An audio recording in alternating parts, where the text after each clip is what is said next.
Ladies and gentlemen, I am Muskan Behune from Marketing Mind, an online platform for all the latest update in marketing, advertising and business. And you are watching Marketing Mind's latest chat show, He Said, She Said, brought to you by Robert.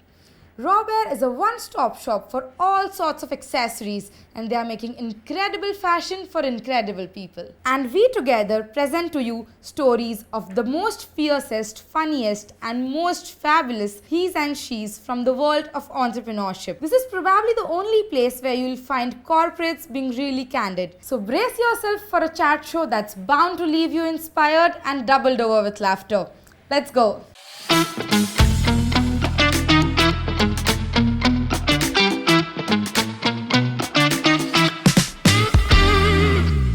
She's a mom of two who could multitask before it became a buzzword. She also proves that you don't need a cape to be a supermom. Welcoming Malika Sadani, founder of The Moms Co. Welcome Malika, how are you? Thank you. Thank you for the lovely introduction. How do you feel to be here?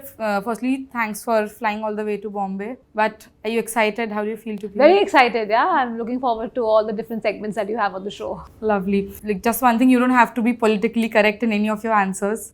So you can be... You can be real, fun, quirky, sarcastic. We shall try. That's all I can say. We shall try. But we are trained to be politically correct. Because this entire interview is only about the Moms Co, I would like to start with you describing the Moms Co in 3 words. 3 words are too less, but if I had to, then natural for sure. It's product of love and it's honest. Perfect. So it came in our research that you were looking for natural products for your daughter and that's when you came up with this idea of starting the Moms Co. So could you please throw some light on that journey, your initial journey? So, I was living in London and I came back from London with a 1-year-old child. And when I came back with her, I was looking out for alternative options for skincare here. And it was the first time that she got a skin rash. Right, and I went from doctor to doctor who would keep giving me these creams which had steroids in it, which had to be applied to her, till one doctor actually told me that it's just skin dryness. And I think that's when I started questioning the whole fact as how is a good lotion not really doing the job of moisturization and what goes into making the products. And I think the more I read, the more scarier it got because there were so many products available in the market that had harmful chemicals which were banned internationally, which were really not as effective as they should have been, right? And I think like any mom would do, I reached out to like this whole set of other moms, who were there to look out for options, saying that what is your preferred option? Here we were where all the mothers were like, I don't have a preferred choice. So there clearly seemed like there was a gap in the market where something could be created and it could solve for all the things that the moms were really looking out for, and that's how we actually named the company also the Moms Co. Okay, that was the story behind the brand name. Yes. Okay, so like what were you doing back in London before starting this brand? So I think actually taken a break. I was working in India with a bank. I was in their investment banking division and then moved to London when I was 5 months pregnant. So I quit my job here and moved there and then came back to then do the Moms Co. So I also read somewhere that you said that your husband was your first and your most toughest hire. Yeah. So what was the reason behind that statement? I think it was just because he was my husband. So was he not ready to collaborate with you in building the Moms Co, or you had to like convince? No, so Mo's a consultant by nature and he was working for McKinsey. And he would just come and he would be like, okay, give me 3 reasons on why I should do this. But only make a pitch deck for me. So I actually tried for about 2-3 days of doing it. Really? At the end of the 3rd day, I just shut everything down and I said, you either joining it by the end of the day or you're out. Like no more time to think. Like you have to decide now. Was he really skeptical that if this will work or not? Was that the reason? I think it was a huge decision for us because it was to leave the job. To leave a steady job, a well-paying job, and then you suddenly start doing something where none of us is actually, sort of earning. So there was no salary coming back home on a monthly basis, and that's really important. It meant that at least for about a year and a half, we would be eating off of all the savings that we had done. And to be comfortable with that idea, of course, would have taken some time, right? And I think that was what was the hesitation initially. Got it. I don't think it was about the idea because... And surprisingly, between him and me, it was always the thought that he's going to become an entrepreneur, and I loved the corporate job. So really? I had to stick around to doing my corporate job. That was my plan. I don't know how this happened that I decided to start, and then he decided to join in. But he was That's sure surprising. that he wanted to do it. Yeah. So, like being a female founder and a female entrepreneur, were there some difficulties that you faced in the initial stage? There was a lot of struggle, yeah. Like as I think women have to work like 10 times as hard as a man to convince anybody that, you know, I'm serious about what I'm looking to do. And if you're a mother of a young child, then it's even more harder. So I think it was not just with the investors, but also with suppliers, with manufacturers, and every single person in the supply chain, right? Like I had to really convince them, saying that I'm serious about what I'm building. But I think I tell everybody the same thing, right? Like you can either take it as a rejection, or you can take it as saying that, okay, it's a bump on the road, and I will continue my journey, and along the way people will come along and join the journey. And I think that's exactly what happened with me. I just refused to give up. So, like while you were growing up, when someone would ask you that, what do you want to become when you grow up? So, what was your answer? Ki jab bachpan mein when you... I wanted to become a teacher. Really? I wanted to become a teacher when I was growing up. Not too many people know that. I had like this assume that people are sitting in front of me and I'm teaching them. And that's how I learned about all my lessons there. So, it's really fun talking to you. And now moving ahead to our next segment, which is called No More Small Talks. We have a really interesting board game.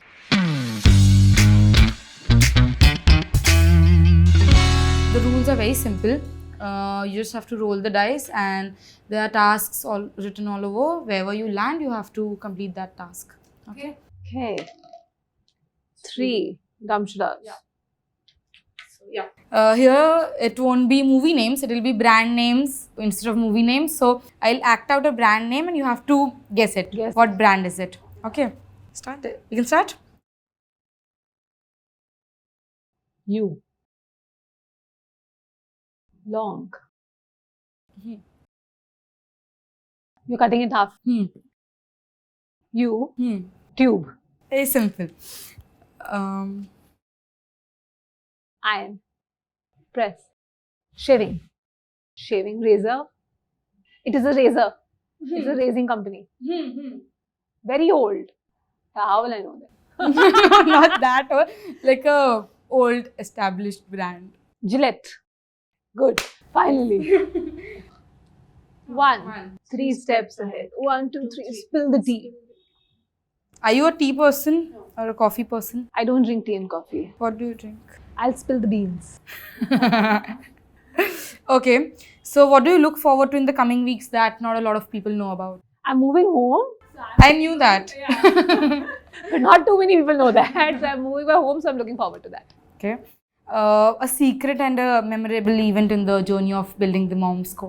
Well, there were lots, but I think there was one in which I was getting back from the manufacturer's end where I had a really tough day because the formulation had completely failed after some 6 months of testing it. And we had to go back to recreating the product. And I was really, really upset because we were very, very close to the launch. And on the way back, I remember this woman calling us up randomly. And it was late at night, around 7:38 at night. And she called up and she said that my bhabhi has just announced that she's pregnant and she lives in Dubai. And the only thing that she's asked for is a Mom's Co's hamper. So is there any way you can have one delivered? I have an early morning flight tomorrow. And I was like just wonderful because it was not just about what she said, but it was also about the moment it came in, right? Like it was at that moment where you're almost giving up and then a customer validation comes in and you're like, okay, like... You got a repeat customer at that point. Yeah, it's just like it's all worth it. It just gives you that feeling. So that Lovely. is one of the most memorable moments that I have. Okay. Next. 3. 1, 2, 3. Tips and tricks. Okay, so one marketing practice that is a complete no-no for you. I wouldn't pay people to put up false allegations on other brands. So that's definitely out. I think you should be good from what you do and you should rise from what you do, not by putting someone down. So I think putting another brand down is definitely a big no-no for me. But is that a very usual marketing practice? It happens. Is it? It happens. Okay. Something that an aspiring entrepreneur should never do. I never believed that entrepreneurship is all very, very fancy and sexy. It's really not. Almost every guest who's been on this couch has said this. I'm not even joking. Everyone says this ki when you start or when you think of starting, you feel it's very fancy, very glamorous. Yeah, it's just really not glamorous. So it's definitely not glamorous. And please don't think of doing entrepreneurship for the glamour that it has, right? There's very little of glamour and there's a lot more to it than just that. So do you have any mantra to ace work-life balance? I don't believe in work-life balance. I have kind of coined this new term for myself, which is work-life integration. And I have found my peace in integrating the two worlds and living with it. So I do holidays where even my daughters and my entire family know that the first 3 hours or the last 3 hours, depending on where you're traveling to, would be allocated to time meetings with the team. We finish it then and then we switch off for the day. And I have taught my entire family to be okay with it, because if you choose the path of entrepreneurship, there is no switching off. You have to be okay with it. You Yes. have to accept. So I have just sort of lived with the whole concept of work-life integration. Okay, next. Huh? Okay, icebreaker. Yeah. Okay. Okay, very quickly. What is something you're very quick at? Organizing. Okay. What is something that you consider really boring? Meeting too many people. What is the most fun part of your job? Everything. It has to be something you love doing Everything. most. Yeah. Everything. I love the chaos. Oh. Yeah. So, like, you okay with it? You don't panic with I love it. I thrive in chaos. Oh my god. I said my biggest skill is organizing, right? So I thrive in chaos. Okay, so we're done with the game. You did it and you did an incredible job. Thank you. Hope you enjoyed. Yes, it was a lot of fun. So we have a very special gift for you from Raw Bear. Thank you. And they're making incredible fashion for incredible people like you. So I hope you love this. Thank you. I'm sure I will. Thank you. Our pleasure. Okay, so moving on to our next question. Are you pretty active on social media or you don't use it that much? I'm active on social media. I don't actively post on social media. You're actively scrolling social media. Actively scrolling on social media. So, because our next segment is about social media and you have to post a tweet. This is called hashtag of the episode, where we have an exclusive hashtag for every episode and you have to post a tweet about that hashtag.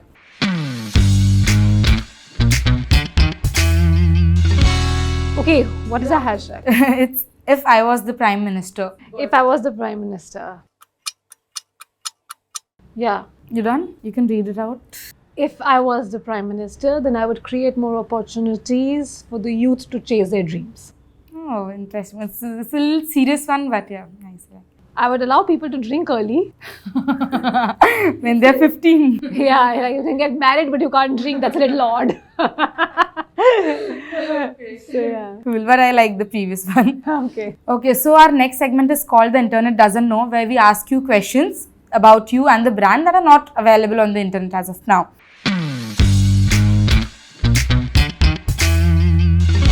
So, what is your guilty pleasure? Organizing cupboards. Really? What is your pet peeve? Firing people. I hate it. Okay, but you gotta do it. Yeah, but I hate it. I try and avoid it as much as I can. Okay. In your opinion, which is an overhyped brand? I just said in the earlier segment, never put a brand down. So I'll No. You're not putting a brand down. It is just in your opinion. You think so. I think all brands deserve the hype. So You're not gonna answer this. no. I told you earlier in the segment saying we've been taught to be politically correct. Okay. The best gift you've ever received? On a notebook. There was a notebook in which my husband had written something down on every page about what he thinks is special about our relationship, and it was beautiful. It was a tiny notebook, but yeah, it was left with some pages in the end to keep filling as we grow older together. Oh wow, that's nice. What's the first thing you notice about a person? How they talk Okay. and self-confidence. Something you could eat for a week straight. Chinese food. Oh. What was the reason behind you choosing Sonam Kapoor as your brand ambassador? You can give an elaborate answer to this. She's very honest as a person, right? And she's known for her honesty. She's considered as the epitome of style and beauty, which was wonderful. And I think I really enjoyed my interaction with her because she was one of the very few celebrities who were truly embracing motherhood as she was accepting it, right? Like she was very open about it. She had some really lovely things to say about how she was feeling while she was pregnant, and that was just wonderful. So, and she was extremely honest. Like so it was just sitting very well with the brand. Okay, so do you have any favorite actress as such? I actually like Alia Bhatt a lot. I think I don't think what I like the most about her is that from that Karan Johar show, The Coffee with Karan, I think she's come such a beautifully long way and she's taken the paths, right? And as I said even earlier, saying that she did not kind of take that as a step back and an end, but she said it's a bump on the road and just took it forward and went forward, right? And she's just wonderful and she's fantastic at what she does. So as you know, we uploaded a story on our social media that we'll be in conversation with Malika Sadani. So we got a pool of questions and we filtered a few. Okay. So are you ready Let's to answer them? Yeah. Okay. So the first question is, what were the marketing techniques used while building the Moms Co? Someone has asked. So we did everything from performance marketing on Facebook, Instagram, YouTube. We did influencer marketing. We did word of mouth marketing. We did, of course, advertising on marketplaces. We did it all. Everything possible. Initially, and then of course we moved to getting a brand ambassador, doing top funnel campaigns on a much wider set of audience. Okay, so someone has asked that what is your favorite Gujarati food? So it's really funny. When I was pregnant, the only thing I craved for was dhokla. Really? So It's dhokla. it's dhokla. Okay. Yeah, there's a special dhokla that's available in Bengali sweets in Delhi in South Ex. That dhokla, I wanted that dhokla. What's so special about it? It's nice and juicy. It's quite nice. Okay, the next question is how to convert ideas into actions. What should be the first step? Get started. Get started. Write your idea on a piece of paper and write what are the next 3 things that you want to do. And convert your idea to short-term and long-term goals. And just start achieving all those short-term goals one after the other. But most important, get started. Okay. An idea in the head is not worth it. Yeah. Until you start executing it. Yeah. And now everyone knows that the Moms Co is acquired by the Good Glam Group. So would you like to walk me through your exit journey? So, it was very interesting that sometime last year, we got a lot of inbound interest from acquisition from about a lot of brands, and we eventually had about 4 to 5 term sheets on table for an acquisition. And then through the process and we were choosing who was the partner we wanted to go ahead with, our prime criteria was someone who can get us both retail distribution and also an online distribution. Yeah. And the Good Glam Group has this beautiful ecosystem where, they're of course present in offline stores, but they also has a lot of online distribution through their content and influencer models and the verticals that they have. So I think for a pure D2C brand, it was very important for us to get both, and that was how we landed up choosing them. Okay, and what are you looking forward to now after this acquisition? Like building a new company or in your professional life? Yes, so I've completely exited now from the company about 3 months back. And now what I'm looking forward to is my next startup. So we're in the process of figuring out what next to do. Yeah, toiling with some ideas and trying to figure out how big can it be.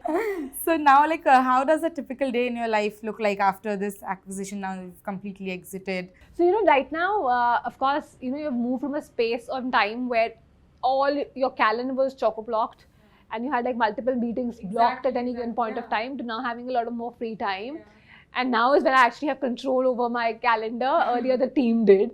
So how I like to spend my time is that I do about 1 or 2 calls a day with budding entrepreneurs. I'm a big supporter of women entrepreneurs who are looking to build something because I think they need the access to have conversations with people who've done it before. Yeah. So I speak to a lot of them. I mentor a few of them.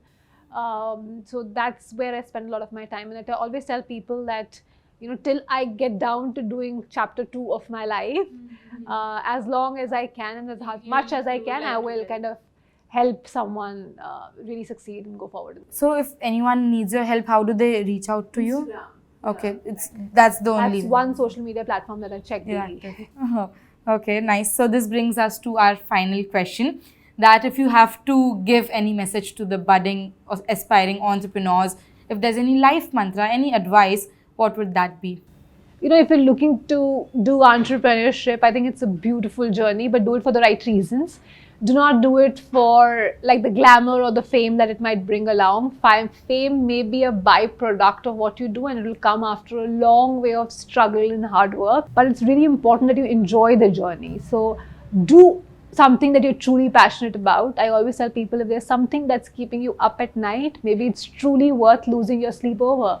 So just get started and enjoy the journey. Lovely. Thank you so much for doing this. It was so insightful, yet a fun conversation. Thank you. And I wish you 100-fold success in the future. Thank you. so Thank much you for having me.